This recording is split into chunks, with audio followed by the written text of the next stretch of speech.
it second part. If the temperature is 30 Celsius, what is the temperature in Fahrenheit? यानी F में आपको temperature निकालना है, C में दिया हुआ है, सेल्सियस में दिया हुआ है, फ़ारेनहाइट में आपको निकालना है।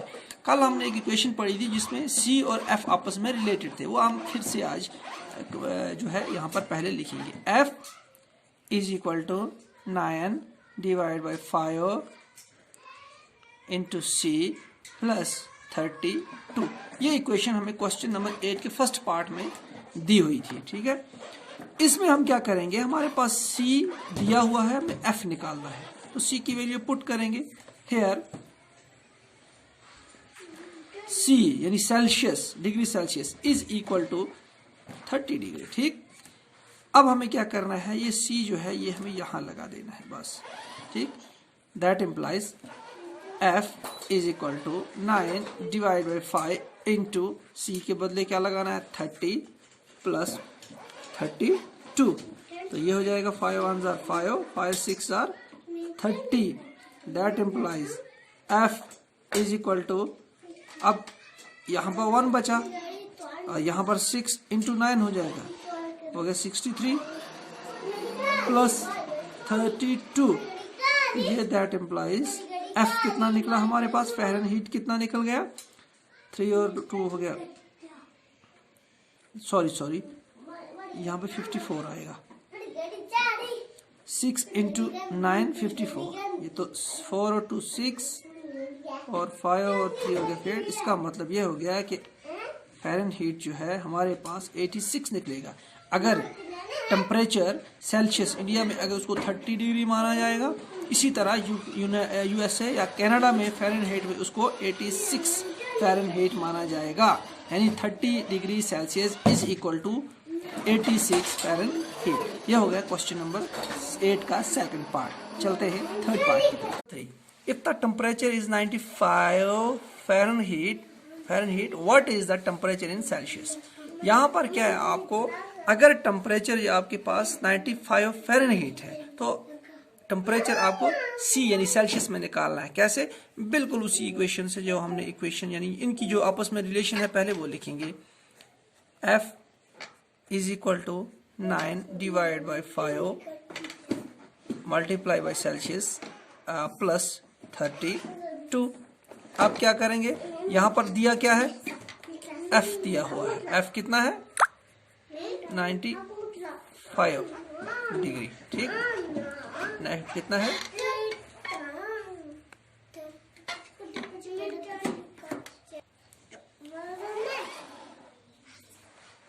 अब क्या करेंगे हम, ये जो F है, F की वैल्यू हम यहाँ पर पुट करेंगे। कैसे करेंगे, देखिए F है, F के बदले क्या लिखेंगे हम 95 is equal to 9 divide by 5 multiply C plus 32।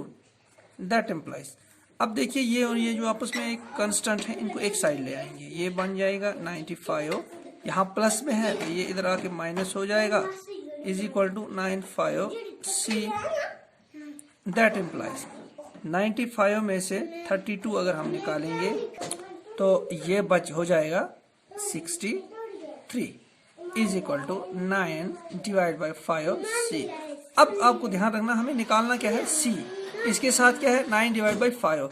अब एक चीज़ आप ध्यान रखिएगा, आपको पता भी है जब फ्रैक्शन में कोई रकम दी हुई होगी, फ्रैक्शन में कोई हमारे पास डिजिट कोई भी हमारे पास नंबर दिया होगा, वो अगर न्यूमरेटर में हो, जब उसको लेफ्ट साइड से राइट या राइट से लेफ्ट आप ले जाएंगे तो डिनोमिनेटर होगा वो ऊपर चला जाएगा न्यूमरेटर में, और जो न्यूमरेटर होगा वो चला जाएगा डिनोमिनेटर में। मतलब ये कि अगर यहाँ पे 9/5 है, जब ये इस साइड में आएगी तो ये 5/9 हो जाएगी। कैसे, देखिए इसको हम इस तरह भी लिख सकते हैं 63, 5 इसके साथ मल्टीप्लाई हो जाएगा 5 और 9 नीचे चला जाएगा इस तरह। यहाँ पर बच गया सिर्फ C। दैट इम्प्लाइज यहाँ का 9 का 9, 9 1 are 9, 9 7 63, तो यहाँ बच गया 7 इंटू 5 हो गया 35 इज इक्वल टू C। तो C हमारे पास कितना आ गया 35 डिग्री सेल्सियस। तो मतलब ये कि अगर फ़ारेनहीट को आप मेजर करेंगे 95 में, तो वो सेल्सियस कितना हो जाएगा 35। ठीक, अब चलते हैं क्वेश्चन नंबर 4 की तरफ। पार्ट नंबर 4 क्वेश्चन 8 का। इसमें आपको बता रहा है अगर आपके पास टेम्परेचर 0 है तो आपको फ़ारेनहीट निकालना है, एफ निकालना है। अगर आपके पास टेम्परेचर सी यानी सेल्सियस अगर 0 डिग्री है तो एफ निकालना है। दूसरा एक और पार्ट इसके साथ है कि अगर आपको टेम्परेचर 0 एफ है यानी फ़ारेनहीट आपको 0 डिग्री है तो आपको टेम्परेचर सी में निकालना है। ये दोनों आपस में मुखालिफ है। पहले हम करेंगे अगर C, if C is equal to 0 degree. ठीक है, इसमें इक्वेशन लिखेंगे पहले हम, F is equal to 9 divide by 5 C plus 32 F is equal to 9 divide by into 0। तो चूंकि यहाँ पे 0 है, सी के बदले 0 लिखना है, प्लस 32 ये हो जाएगा। F is equal to 9 by 5 को मल्टीप्लाई करोगे तो 0 ही रह जाएगा, तो 32। इसका मतलब ये हो गया कि एफ इज इक्वल टू 32।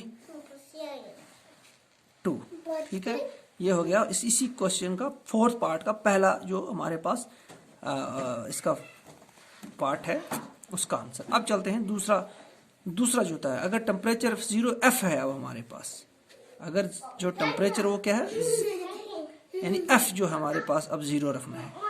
ठीक है, तो अब सी जो है वो देखिए एफ हमारे पास 0 है, तो पहले हम इक्वेशन लिखेंगे, वही इक्वेशन जो लिखते आए हैं।